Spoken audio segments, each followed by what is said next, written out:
much for joining us today. I want to thank each and every one of you for making the effort to be here today. Thank you, thank you, thank you, thank you. And quickly, I'd love to also thank some of our excellent members of Congress who have joined us here today. We've got Judy Chu, Nanette Barragan, Gil Cisneros, Jimmy Gomez, Sydney Kamlager-Dove, Luz Rivas. Of course, you also heard from Pramila Jayapal and Ro Khanna earlier today. Thank you all so much. My name is Alexandria, and some of you may know me as A.O.C.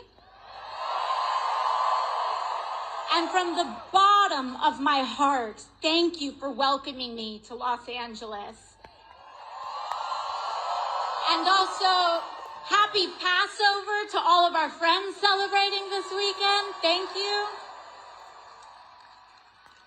You know, we're all here together because we share in the frustration and heartache that comes from watching those in power actively tear down or refuse to fight for everyday working Americans like us. And we are here together because an extreme concentration of power, greed, and corruption is taking over this country like never before. Oligarchy in America. And we must acknowledge the terrifying moment that we are in right now. And that what we are hearing and seeing with our own eyes is, in fact, happening. We are watching our neighbors, students, and friends being fired, targeted, and disappeared. It is real. People we love are being targeted and harassed for being trans or queer. Our co-workers, U.S. citizens and immigrants alike, are being disappeared off the street by men in vans with no uniform. Educators are being fired for teaching American history accurately, and activists are being detained with no charge or evidence for using their First Amendment rights, especially when they use them for Palestinians. In fact, the Trump administration admits that it has jailed Mahmoud Khalil, a young husband and father from New York, without any evidence or charge of a crime. The Trump administration admits that they have thrown Mahmoud in a cell thousands of miles away because he attended a protest, and are detaining him for the content of his speech and nothing more. In fact, Donald Trump's detention of someone like Mahmoud Khalil for his speech is anti-American. And we demand his release, along with the release of Rumeisa Ozturk, who he is also jailing for writing an op-ed in her school paper. And we demand their release because we, Los Angeles, we do have power in this moment. All of us do, and everyday people do. In fact, you all showed that this week, LA. A few days ago, ICE officials attempted to enter 2 LAUSD schools to target kids. They lied to school officials and claimed that they had parents' permission to get to these children when they didn't. But it wasn't just a lawyer or a judge that said no. It started with everyday people, school staff, and employees who spoke up when they felt something was off.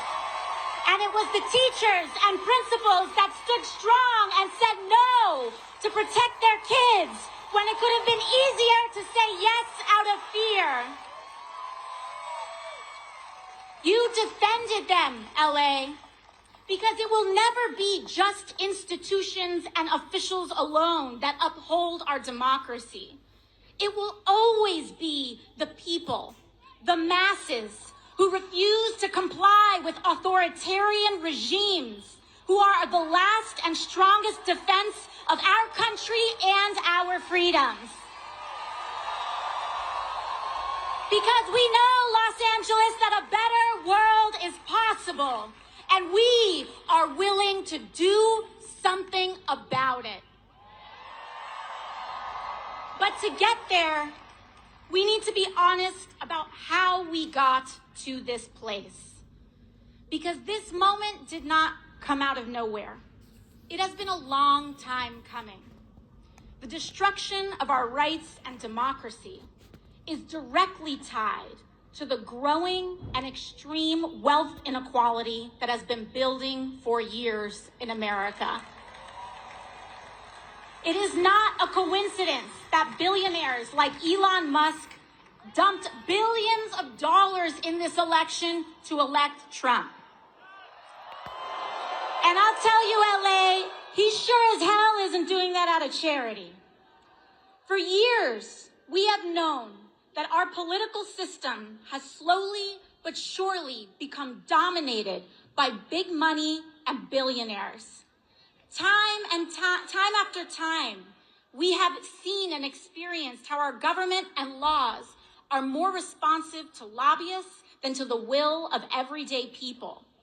And we also know that the agenda of dark money to keep wages low and to loot our public goods to give to the rich is deeply unpopular with people of all backgrounds, all parties, and all places.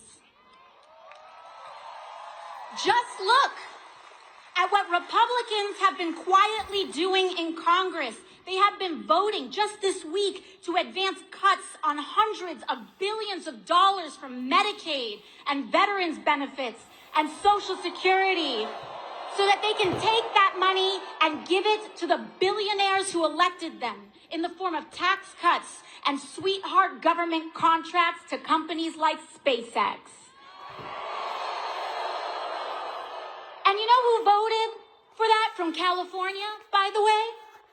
David Valadao of California's 22nd, Young Kim of California's 40th, and Ken Calvert of California's 41st. They know that that's not what you want. They know that it is deeply unpopular. They know that it hurts you, but they are not here to serve us. They are here to serve themselves and the billionaires who have paid them, oligarchy. And they know that the only chance they have to get away with such an unpopular agenda, to get away with stealing in plain view, is to stoke deep divisions among us along lines of race, identity, and culture, to keep us fighting and distracted. This has been the big money playbook, not just now, but for decades. And that is why Donald Trump is not an aberration. He is the logical, inevitable conclusion of an American political system dominated by corporate and dark money. And if we are here to defeat him, we must defeat the system that created him. Money in politics is the hands of oligarchy, Los Angeles. And we are at a crossroads. We can either have extreme wealth inequality with the toxic division and corruption that it requires to survive, or we can have a fair economy that guarantees health care to all for working people, along with a democracy and freedoms that uphold it. Oligarchy or democracy, but we cannot have both. Los Angeles, I've made my choice. We must fight the oligarchy that has created this nightmare. And that is why I have never taken money from lobbyists or corporations, and it's why I never will.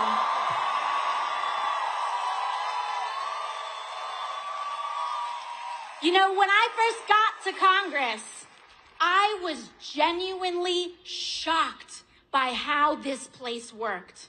Even having run against dark money on a campaign against it in the first place. The everyday influence of corruption and dark money was astonishing, how normalized it is. In fact, Congress and members of Congress have somehow conditioned itself to actually believe that it is normal for elected representatives who swear an oath to the American people to day trade individual stocks that make millions with the sensitive information that we are entrusted with for the purpose of governing.